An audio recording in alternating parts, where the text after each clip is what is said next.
L'heure du mystère. Une émission de Germaine Beaumont. Ce soir, rendez-vous à 7h30 dans un bar tranquille, par Henri Crespi, avec Bérangère Dautin, sociétaire de la Comédie Française, Jean Topard, Jean Brassat, Yves Arcanel, Jean Péméja et Édith Loria. Réalisation Alain Barou.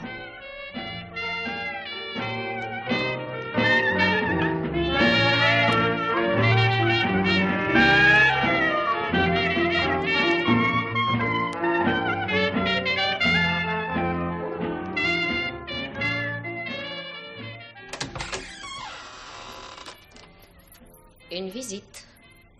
Hein? Qu'est-ce que ça veut dire, une visite? Quelqu'un qui n'a pas rendez-vous et prétend quand même être reçu. À quel sujet? Je ne l'ai pas demandé. Comment? On dîne ensemble ce soir? Oui, le moment est mal choisi pour parler de ça. J'ai l'impression que depuis quelque temps, tu ne tiens pas beaucoup à ce genre de questions. Ah, en effet, je suis occupé et préoccupé. Et j'aimerais assez que le travail se fasse. Je vous rappelle que ici, vous êtes ma secrétaire. Ce qui veut dire que tu as toujours la possibilité de me flanquer à la porte. Par exemple. Oui, nous en reparlerons. Oh, j'ai horreur des scènes. Alors je peux dire à la personne qui attend que tu ne peux pas la recevoir. Et qui est-ce? Devine. Je n'ai pas de temps à perdre. C'est ce que je vais lui annoncer à ta femme. Enfin, ta femme, c'est une façon de parler. Quoi? Vous avez très bien entendu. Madame Jourdan est ici et veut vous voir. Qu'est-ce qu'elle est venue faire? Ça, je n'en sais rien. Elle a peut-être besoin d'argent. Oui, assez de commentaires. Je vais la recevoir. Fais attention. Tu es un homme très fort, mais tu ne soupçonnes pas jusqu'où peut aller une femme blessée lorsqu'elle se révolte. Faites entrer Madame Jourdan, je vous prie.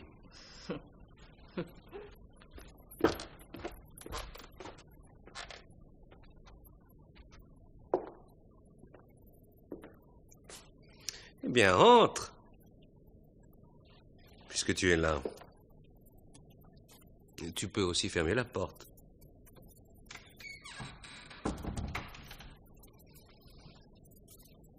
Ta secrétaire n'a pas l'air de bonne humeur. Oh, aucune importance. Et je suppose que ce n'est pas pour me dire ça que tu es venu. Après 5 ans d'absence. Tes bureaux se sont agrandis. C'est luxueux maintenant. Les affaires marchent bien. Très bien, même. Tu es arrivé à ce que tu voulais. Je t'admire. Qu'est-ce que tu es venu faire? Parler. Alors venons-en au fait tout de suite. Je n'aime pas les bavardages inutiles. Bon. Tu es devenu riche. Et moi, j'ai besoin d'argent. Tu comptes revenir à la maison? Puisque tu n'as pas voulu divorcer, je suis toujours ta femme. Légalement. En effet. Et à moins de l'avoir perdu, tu as encore la clé de l'appartement. Je n'ai pas déménagé ni changé la serrure. Il est absurde que M. Jourdan, honorablement connu sur la place de Paris comme un homme d'affaires qui a réussi, est une femme pauvre. Oui. Il est encore plus absurde que Madame Jourdan, qui a un mari, comme tu dis, vive avec un autre homme, surtout si cet autre est ruiné. Ruiné pourquoi? Par qui? Parce que tu as préféré te venger plutôt que divorcer et me laisser ma liberté. Tu t'es jamais occupé de moi sinon pour me couvrir de bijoux et user de mon corps. Mais tu t'es acharné sur François, de toutes tes forces. Ça a dû te coûter cher de lui casser toutes ses entreprises. Ah, une fortune. Tu lui as pas laissé la moindre chance. Bon, s'il a faim, je peux lui offrir une place de veilleur de nuit dans mes entrepôts. C'est pas faim qu'il a, mais soif. Oui, je sais. Bon, ça m'est égal s'il ne boit pas pendant les heures de travail. Je vois que tu as l'humour toujours aussi généreux. Et toi, m'as-tu laissé une chance? Il y a 5 ans, c'était le matin du 10 octobre, tu es parti, sans rien laisser prévoir, sans me donner d'explication, sans prévenir. Exactement comme tu es arrivé, tout à l'heure. En 5 ans, tu m'as fait savoir par un avocat que si j'acceptais de divorcer, tu étais disposé à prendre tous les torts. Tu n'as jamais consenti à une rencontre. C'était inutile. Tu ne t'es jamais soucié de moi, de ce que j'allais devenir. Remarque, je ne t'en demandais pas tant. Je n'ai pas l'habitude de me plaindre. Et si tu voulais parler, comme tu l'as dit tout à l'heure, tu aurais pu le faire plus tôt. Après 5 ans de silence, tu es malvenu de juger de ma générosité. Ou de l'absurdité de notre situation. Tu as raison. Je suis pas là pour faire une scène de ménage. J'aime les situations claires. Je t'écoute. C'est vrai, je ne t'ai laissé aucune chance que celle que tu avais par toi-même. Ce qui n'est déjà pas mal. Tu as ruiné l'homme avec lequel je vis. Il n'était pas de taille à lutter contre toi, il s'est réfugié dans l'alcool. C'est pas beau à voir. Mais il m'a appris la pitié. Autrement dit, tu le méprises. C'est pas ce que je voulais dire. J'ai besoin d'argent. Alors? Eh bien, je viens pour que tu m'en donnes. Combien? Le plus possible. Évidemment. Mais comme je n'ai aucune raison de financer une nouvelle affaire de M. François Cherbier, si ce n'est pour la mettre en faillite, quel marché as-tu à me proposer? Pour 30 millions, je quitte François. Bigre. Et tu rentres à la maison? Non. Pour revenir, il te faudrait combien? Tout?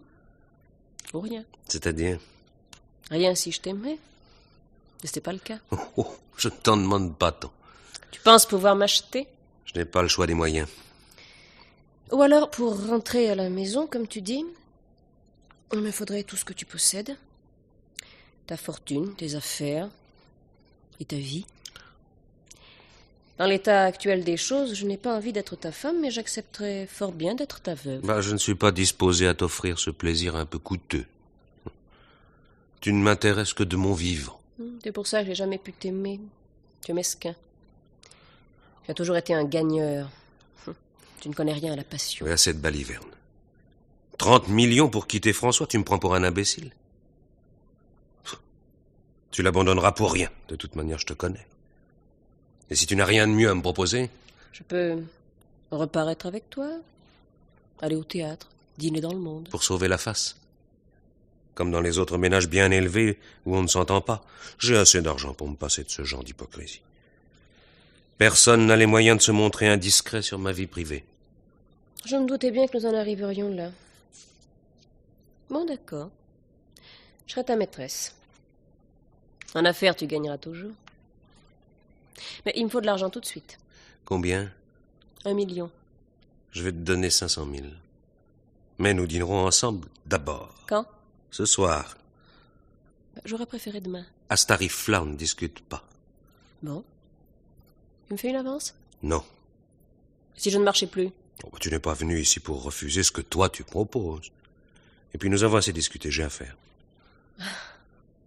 Tu es vraiment... Ne me dis pas ce que je suis, je le sais. Et ça ne m'intéresse pas.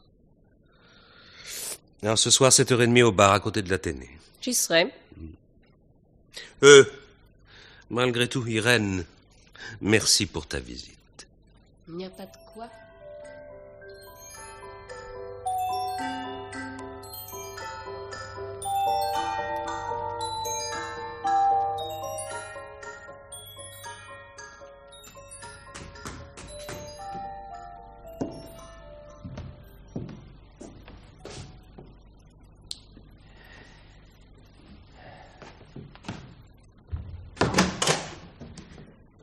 Ah, c'est toi. Oui, c'est moi.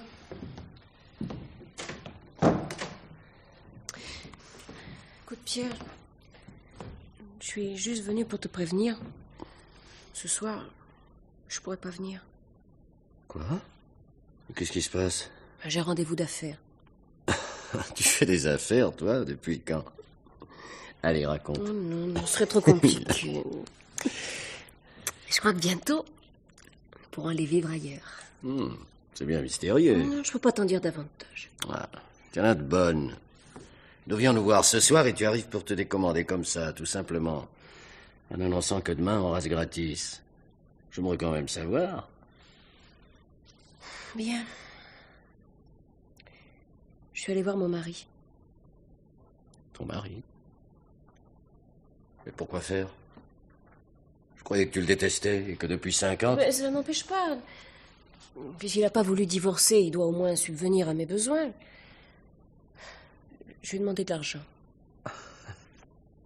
Tu manques pas de culot. Je peux pas attendre l'héritage. Il a 45 ans, il a l'air en parfaite santé. Et il t'en a donné de l'argent? Je dois dîner avec lui. Ah bon. Et c'est ce que tu appelles un rendez-vous d'affaires. Bah, nous devons en parler. Qu'est-ce que tu vas lui dire? J'en sais rien encore. Écoute, c'est idiot. Je vois pas pourquoi il deviendrait tout à coup notre mécène, alors que si j'ai bien compris, c'est lui qui a poussé François Cherbier à la ruine. Par jalousie. Mais il a peut-être changé. Ça me paraît bien improbable. Je veux savoir où il en est, ce qu'il fait. Étudier la question. Quelle question? Mais tu comprends donc pas. Tu vois pas à quoi je pense? Non, vraiment pas. Il pourrait tomber malade. Pense que j'hériterais d'une fortune considérable s'il lui arrivait quelque chose. Tu m'as dit qu'il était en parfaite santé. S'il avait un accident. Dis donc, non. Je vois où tu veux en venir. C'est dangereux, ces trucs-là. Ça dépend. Personne ne sait que nous avons rendez-vous ce soir. Où ça? Au Xintra, sur la petite place derrière la rue Comartin. Je dois le retrouver au bar à 7h30. Eh ben, je t'attendrai. Après dîner. Il sera peut-être tard. Vous n'irez quand même pas au cinéma. Ah non. Et on va discuter, ça peut se prolonger. Eh ben, 11h, minuit, c'est pas le bout du monde. Après, il faudra bien que je rentre. François va s'inquiéter. François. Qu'est-ce que tu me racontes? D'habitude, tu ne te soucies pas tellement de François. Depuis que j'ai décidé de le quitter, je le ménage un peu. Je voudrais pas éveiller les soupçons. Et si on retrouvait Jourdan? Non, tu parlais pas sérieusement. Pourquoi pas? Oh, c'est pas une affaire de morale ou de scrupule. Mais j'ai jamais réfléchi à ce genre de situation. Moi non plus. J'y pense pas depuis longtemps. Non, ça monte en moi comme une fièvre. Il est tellement évident que cette solution résoudrait tous nos problèmes qu'elle s'impose à moi avec une force terrible. Et François Cherbier, il n'y a jamais pensé, lui? C'est pourtant lui qui aurait le plus de raison. Oui. C'est même à lui que la police penserait en premier. Voilà pourquoi ça lui est plus difficile qu'à nous. Nous avons peut-être le temps. Non, plus maintenant. Je crois au contraire qu'il faut agir le plus vite possible. Personne ne connaît encore ton existence. Comment? Tu as déjà une idée? Non. Enfin, peut-être, si tu voulais. Si tu pouvais. Ce soir? Essayons d'y voir clair. On peut toujours en parler.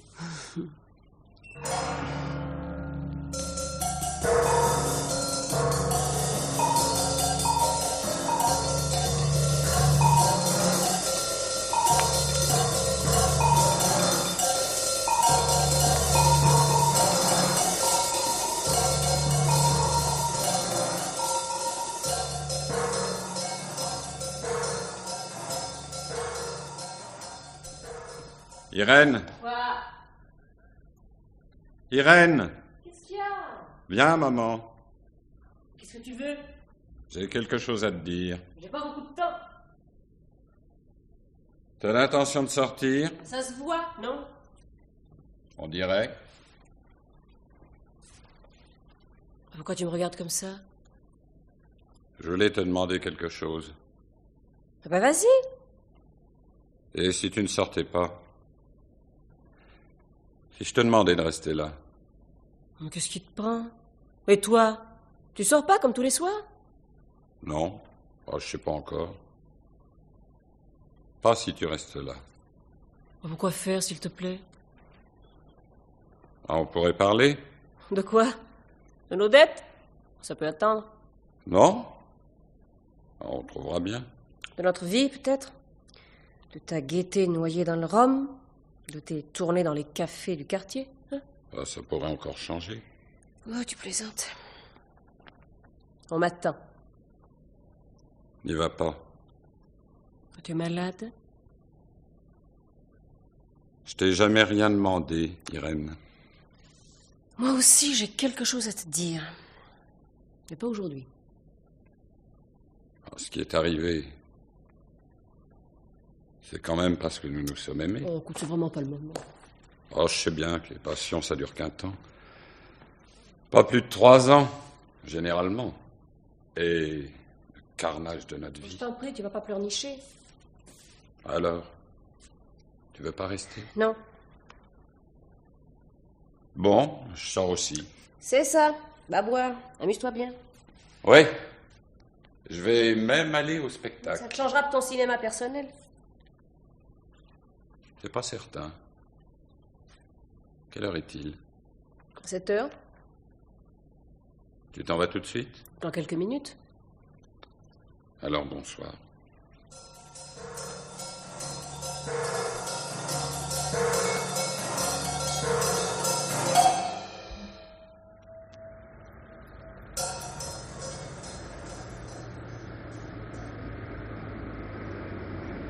Taxi?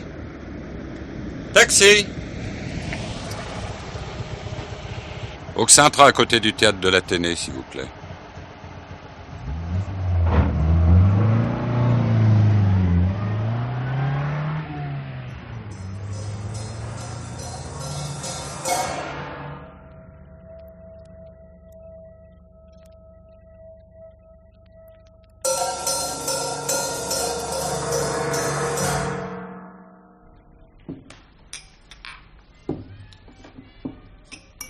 Monsieur? Un scotch. C'est calme chez vous? Oui, monsieur. Vous n'avez jamais plus de monde? Ça dépend des jours et des heures. Le mardi, c'est jour de relâche au théâtre et nous avons moins de clients. Voilà, monsieur. Merci. Dites-moi, vous avez une table tranquille où je pourrais m'asseoir?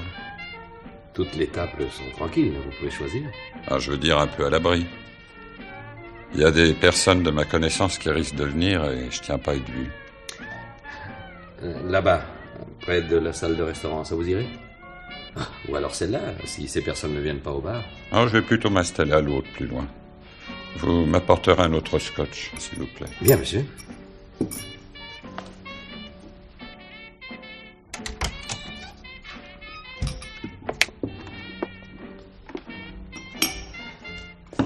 Monsieur? Un scotch. C'est calme chez vous. Oui, monsieur. Il y a du monde ici? Ça dépend des jours et des heures. Le mardi, c'est jour de relâche au théâtre. Nous avons moins de clients.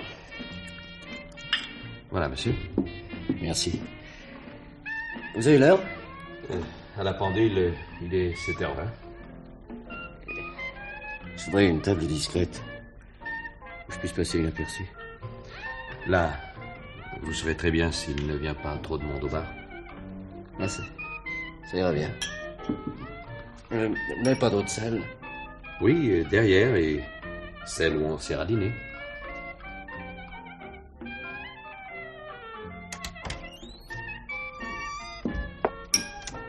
Monsieur? Un pamplemousse pressé, sans sucre, avec une rondelle de citron. Le journal du soir. Vous me servirez là-bas. Bien, monsieur.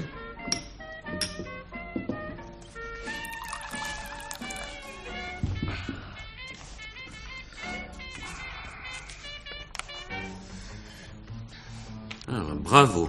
T'es à l'heure. Est-ce que tu en déduis? Que tu as vraiment besoin d'argent. Madame?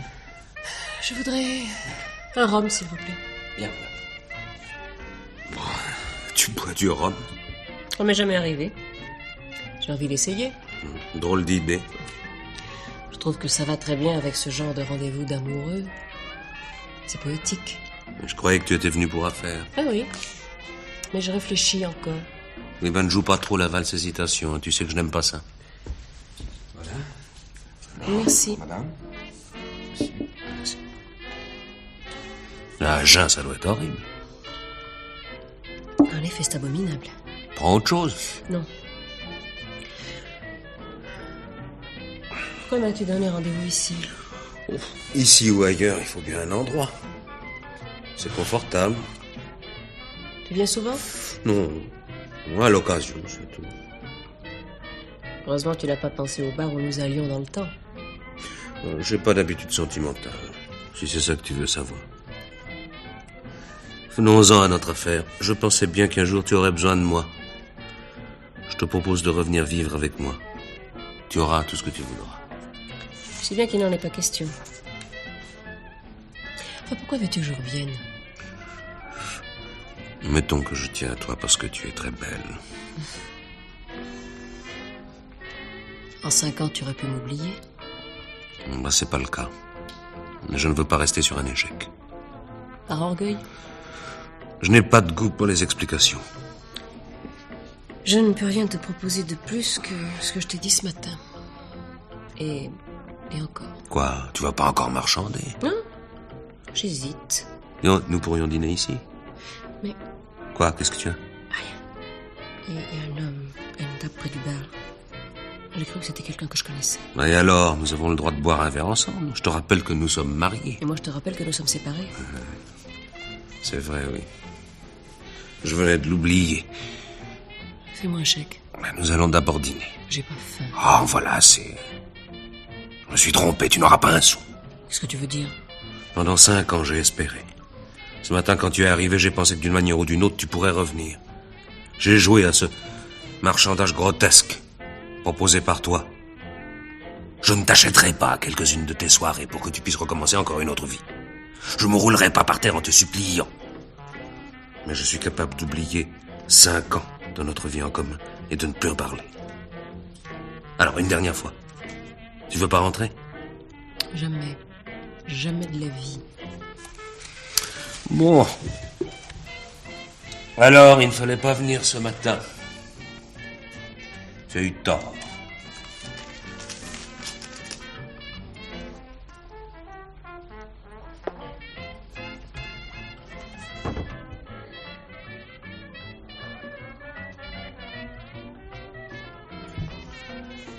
Alors, ça n'a pas marché comme tu voulais? Il peut encore revenir. Et après? Nous ferons connaissance, voilà tout. Je t'avais demandé de pas venir ici. Mais j'avais pas envie d'attendre dehors. Bon. Et maintenant? J'ai pas compris ce que vous disiez. C'est fichu. Il ne donne pas l'argent. Il est parti. Aïe. C'est embêtant. Je le verrai plus. Alors, qu'est-ce qu'on fait? Tu as le revolver? Oui. Essaie de le rattraper. Ou attends devant chez lui. Il faut faire vite. Et reste pas là, avec moi. Et toi? J'attends ici un moment. Après, tu viens chez moi? Non. Téléphone-moi demain matin. Bon.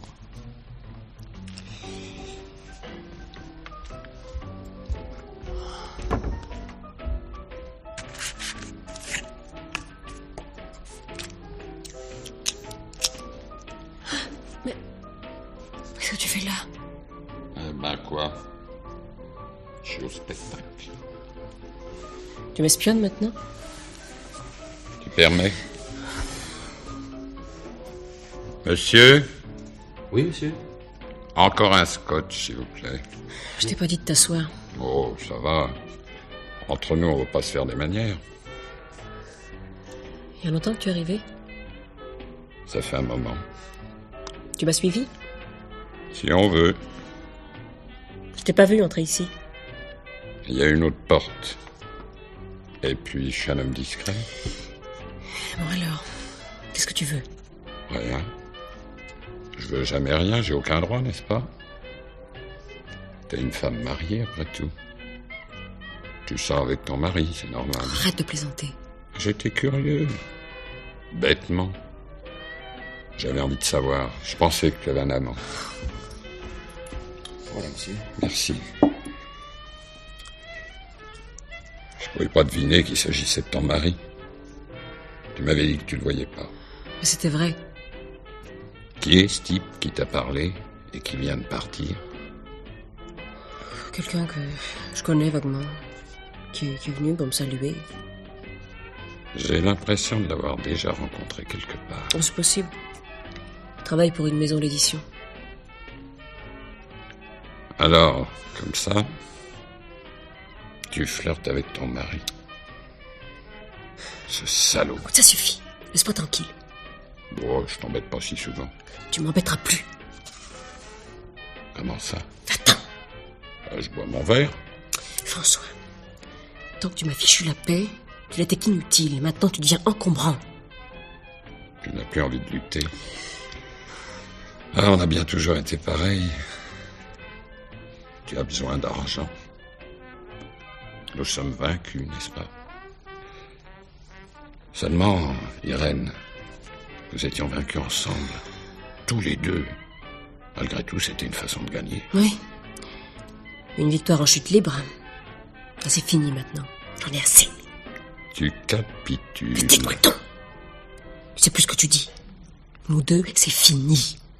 Je resterai plus avec toi. Tu vas t'en aller. Tu vas le rejoindre, n'est-ce pas? Tu vas retourner chez lui. Il va attendre ce jour. Il le savait. Et c'est pour ça qu'il n'a pas voulu divorcer. J'ai plus envie de savoir ce que tu penses. Je veux que tu t'en ailles. Tu y vas ce soir? Déjà. Oui. Ce soir? Déjà? Ce soir? Déjà?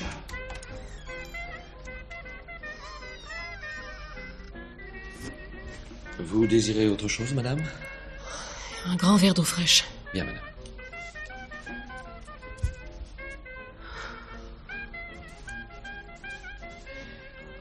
Voici, madame.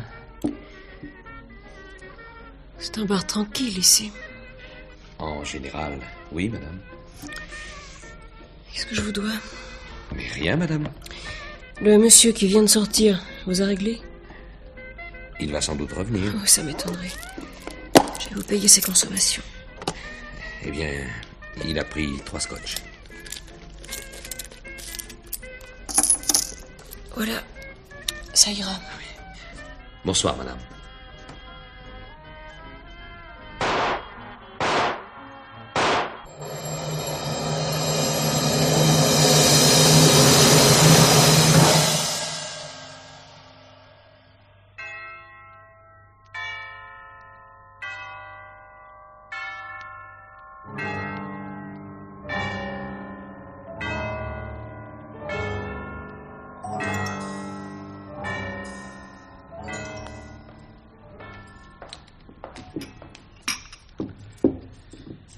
Donnez-moi une bière. Blonde ou brune? Blonde ou brune? Brune. C'est vous qui avez téléphoné? Oui. Et avant, qu'est-ce qui s'est passé? Cet après-midi, il n'y a pas eu beaucoup de monde au bar. Puis personne à partir de 7 heures environ jusqu'à l'arrivée du premier client. Comment était-il? Une quarantaine d'années. Un monsieur, comment dire, pas mal. Un peu fatigué. Ouais. Et qu'est-ce que vous appelez fatigué? Alcoolique. Vous savez, j'ai l'habitude. Je les repère assez vite. Votre bière, monsieur le commissaire? Merci. Je n'avais rien d'autre à faire que d'observer les clients. Alors je vais vous dire, il en est arrivé un autre.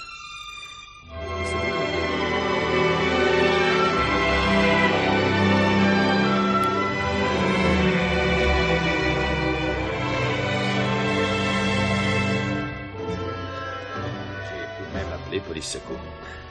Mais en somme, il faudra retrouver tout ce joli monde. Et vous dites que l'un d'eux l'attendait encore? Oui. Regardez.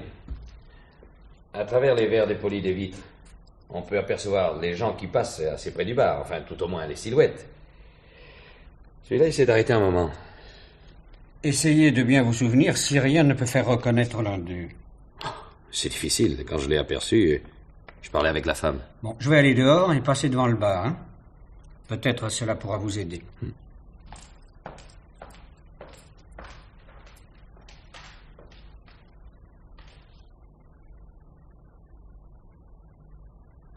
Ça y est. Vous pouvez revenir. Eh bien? Ça y est, je me souviens. Je n'ai pas pu reconnaître votre silhouette, mais j'ai vu que vous aviez un chapeau et l'homme qui attendait dehors en portait un aussi. Maintenant, ça, j'en suis sûr. Ah, voilà qui peut nous être utile. À condition de savoir lequel avait un chapeau. À moins qu'ils en aient tous. Attendez. Je n'ai pas fait tellement attention, mais le troisième, celui qui était avec la femme, portait un chapeau. Je revois son geste. Il l'a retiré en s'asseyant. Oui, il en avait un en entrant. Bien. Et les autres? Ah, mais ça, je peux pas vous dire. Franchement, je risque de me tromper. Tout ça ne sert peut-être à rien, mais on ne sait pas. Mais dites donc, il n'y avait plus personne dans le bar après le départ de la femme? Non, j'ai été seul. Le reste du personnel était dans la cuisine ou dans la salle du restaurant. Vous avez vu une silhouette derrière la vitre. Hmm? La femme sort. Vous vous précipitez dehors. Oui. Il n'y avait personne sur la place? Ah non. Enfin, il faisait nuit. Ouais. Celui qui a tiré a eu le temps de s'en aller. Il pouvait se cacher dans une porte et repartir pendant que je revenais téléphoner. Oui, bien sûr. Remarquez tout de même que vous n'avez pas de témoin. Oui, mais je n'ai quand même pas inventé la victime. Justement. Mais rien ne prouve que ce n'est pas vous qui avez tiré. Ah ben ça, par exemple. Je n'aurais pas téléphoné. Au contraire. Vous ne pouviez pas ignorer les coups de feu. Vous plaisantez. Non, je vous donne seulement une idée de tout ce qui est possible. Oh, dis donc. Regardez. Oui. Il y a quelqu'un derrière la vitre. Avec un chapeau. En effet. Il hésite. Il va rentrer. Ne dites rien.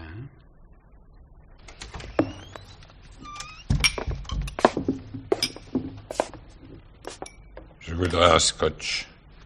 Bien, monsieur.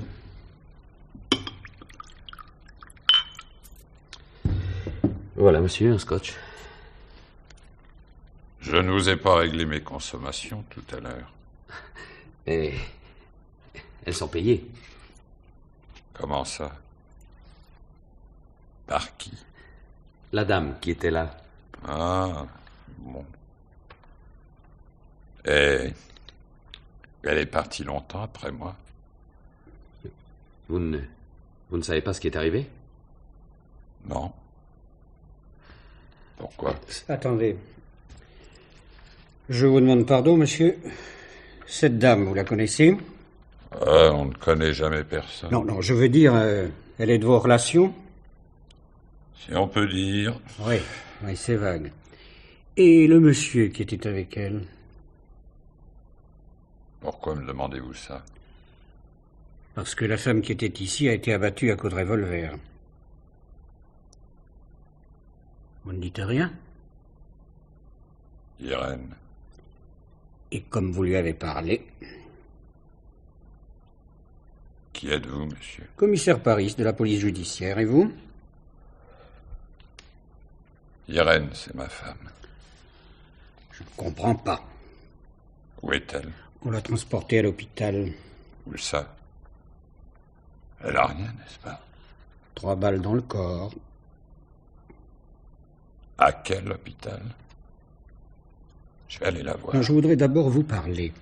À quoi ça sert? Vous voyez bien que je suis... Il faut que je fasse mon métier. Ça peut toujours attendre. Je vais aller à l'hôpital. Non, c'est inutile. Elle est morte. Donnez-moi un autre verre. Qu'est-ce que je fais? Eh bien, servez-le. Qu'est-ce que vous voulez au juste? Maintenant, j'ai tout mon temps. Parlez-moi d'elle. Vous l'avez vue? Oui. Elle avait l'air de dormir. Depuis 5 ans, nous vivions ensemble. Une dégringolade fantastique, hallucinante. Personne n'aurait pu résister. Elle était mariée avec Jourdan. Vous savez, Jourdan, les tissus, les parfums, la bourse, les banques. Moi aussi, je faisais des affaires. Importation. Il s'acharnait sur moi, rachetait mes marchés plus chers. Il se vengeait du départ d'Irène. Il voulait pas divorcer, il acceptait pas. Elle a tenu. Elle est fière. Elle était fière. Et vous n'avez pas tenu. Je me suis battu pendant 3 ans. C'est le temps des passions. Après... Fini. Irène avait cessé de m'aimer. Mais elle restait là. Et puis, elle a capitulé. Baissé les bras. C'est-à-dire? Puis, l'année dernière, je me doutais qu'elle avait un amant. Je savais pas qui. Mais tant qu'elle ne partait pas, je disais rien. Je faisais semblant d'ignorer. Et vous avez su. Aujourd'hui, son amant, c'était son mari. Mais comment ça? Je les ai vus ensemble. Ils avaient rendez-vous ici. Elle allait le rejoindre. Mais, enfin, comment avez-vous eu l'idée de venir ici? J'avais peur qu'elle me quitte. Un pressentiment. Je lui ai demandé de rester chez nous ce soir. De ne pas me laisser. Elle s'apprêtait à partir. Elle a refusé. Mais comment saviez-vous qu'elle venait dans ce bar? Je l'ai suivie. Pourtant, vous êtes arrivé avant elle. Elle s'était arrêtée devant des vitrines. Je l'ai devancée. Et pour ça, il fallait savoir qu'elle arriverait dans cet endroit. Je crois que dans la discussion qu'on a eue avant son départ, elle m'avait dit qu'elle allait au Xintra. Il n'avait aucune raison.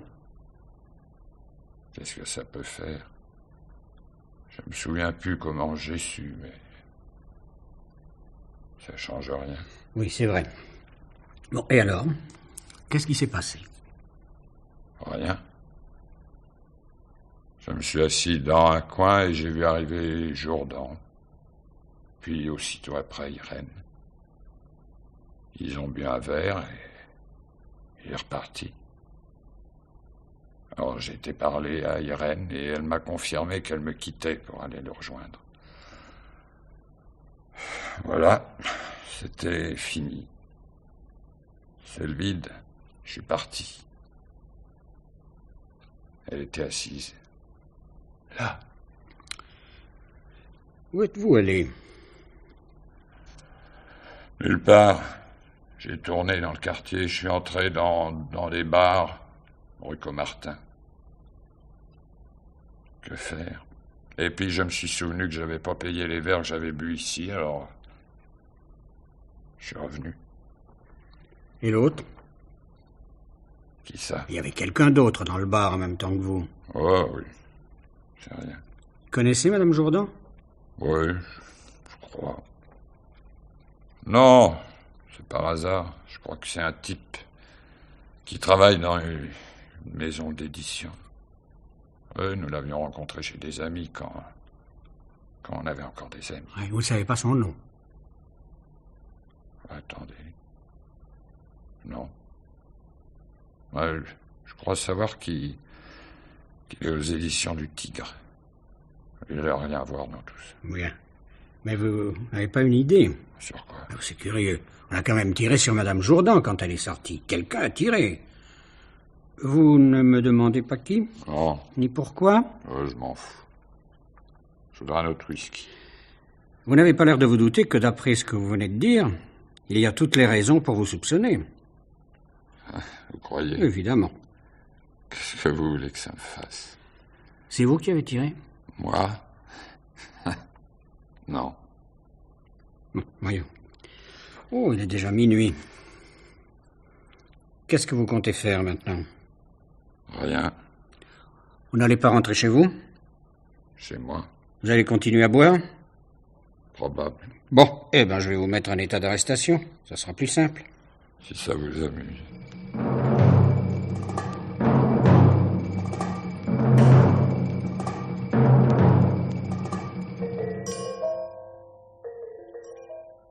Bonjour, Suzanne. Bonjour, monsieur. Pouvez-vous venir dans mon bureau? Tout de suite? Oui, oui, maintenant. Bien.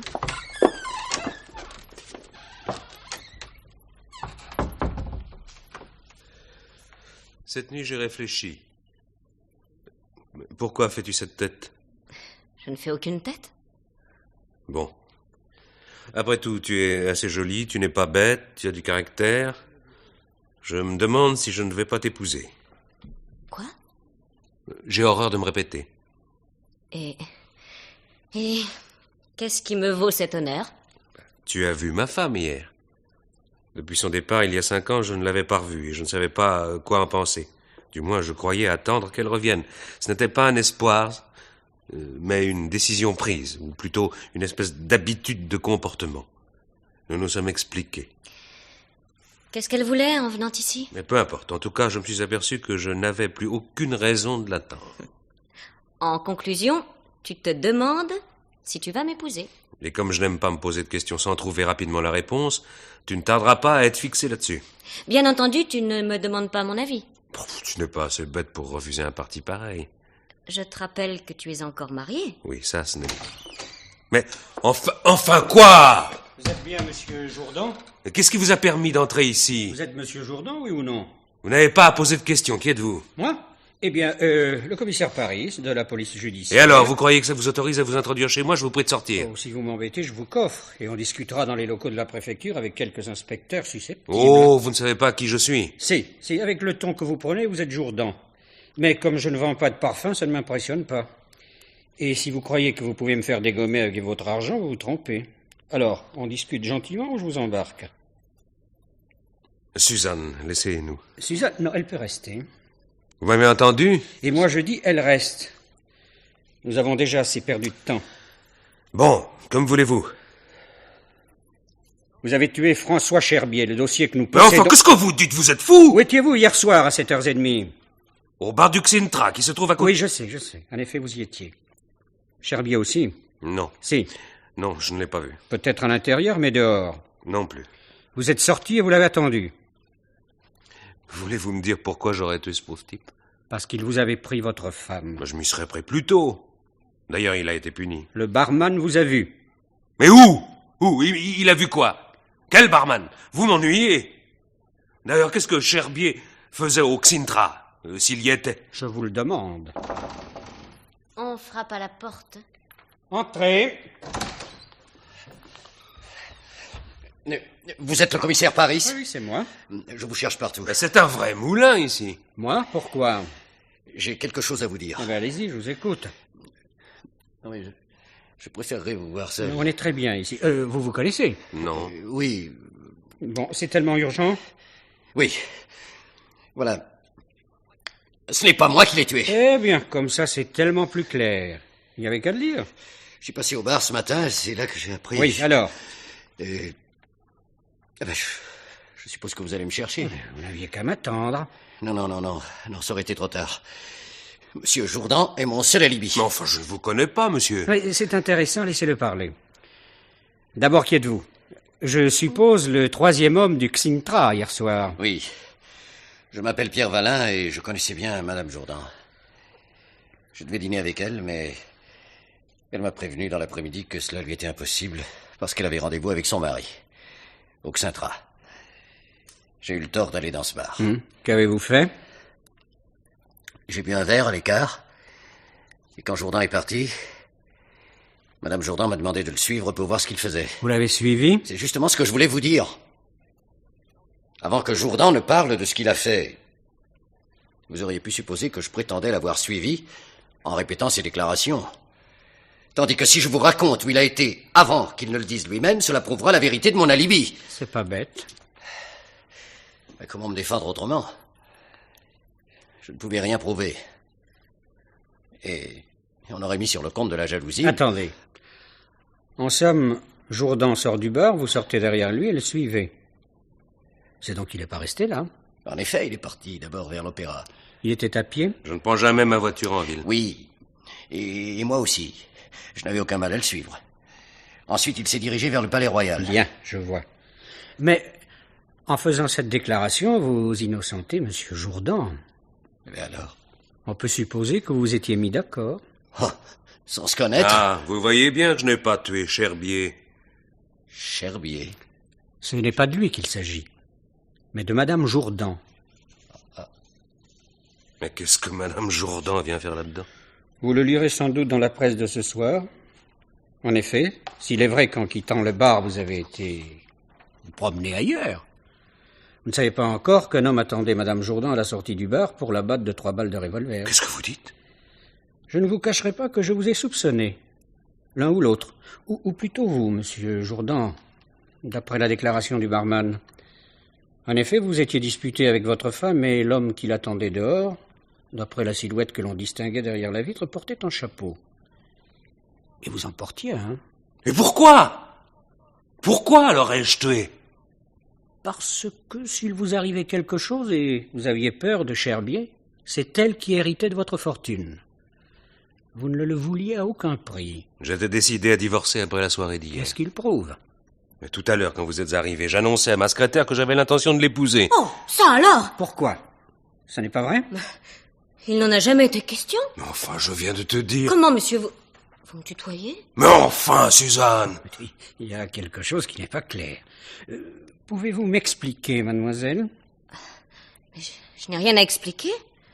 Je n'ai jamais eu l'intention d'épouser monsieur Jourdan. Mais ce n'est pas la question. C'est lui qui voulait vous épouser. Ah, oui, bon, c'est possible. Monsieur Jourdan, avant ce matin, aviez-vous fait part à votre secrétaire de votre intention de l'épouser? Non, je l'ai décidé cette nuit, après que ma femme m'ait dit fermement qu'elle ne reviendrait jamais. C'est elle qui est venue me relancer ici le matin pour me donner rendez-vous. Je comprends. J'ai failli penser que... Malgré tout, François Cherbier... Mais que vient faire l'histoire de Cherbier dans tout ça? Et pourquoi m'avez-vous accusé en arrivant? Hier soir, vers 11h30, François Cherbier est revenu au Xintra, où je l'ai vu. Il était ivre. Tout était contre lui, mais je n'étais pas convaincu. Cependant, pour lui éviter de traîner toute la nuit de bar en bar, je l'ai arrêté. Je ne vois pas où. Et cette nuit en prison, il s'est ouvert les veines en laissant une lettre vous accusant de l'avoir poussé au suicide, en le ruinant et en tuant la femme qu'il aimait. Il jurait que ce n'était pas lui qui avait commis ce meurtre. Un homme qui va se tuer ne manque rarement. Pourtant, il a pu le faire pour se venger. Tout à l'heure, je l'ai cru pendant un moment, mais il y a autre chose qui me préoccupait. Comment Cherbier avait-il eu l'idée d'aller au Xintra? Ou plutôt, comment savait-il que sa femme y allait? Quelqu'un l'avait prévenu. Ce pouvait être Pierre Vallin, mais il me l'aurait dit. Moi? Mais je n'avais aucune raison. En effet.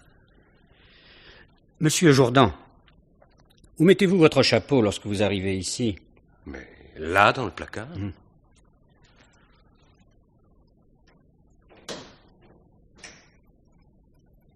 C'est bien ce que je pensais. Quoi donc? Vous en avez plusieurs. Bah oui. Et alors? Un de vos chapeaux peut très bien se trouver derrière une vitre, sans que vous soyez dessous. Mademoiselle Suzanne, vous vous êtes trompée il y a un instant.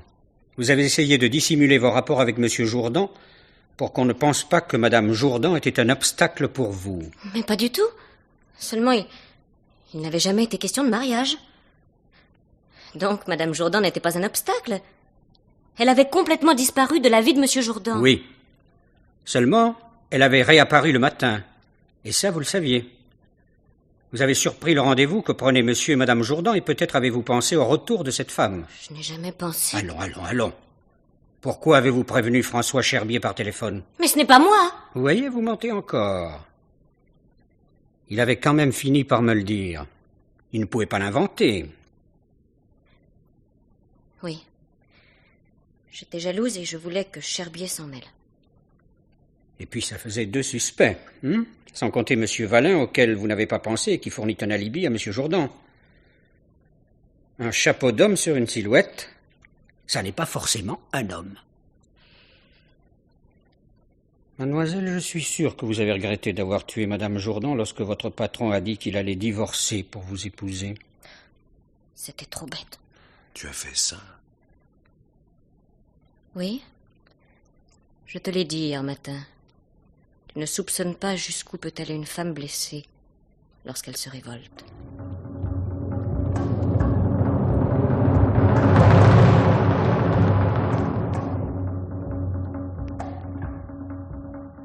L'heure du mystère.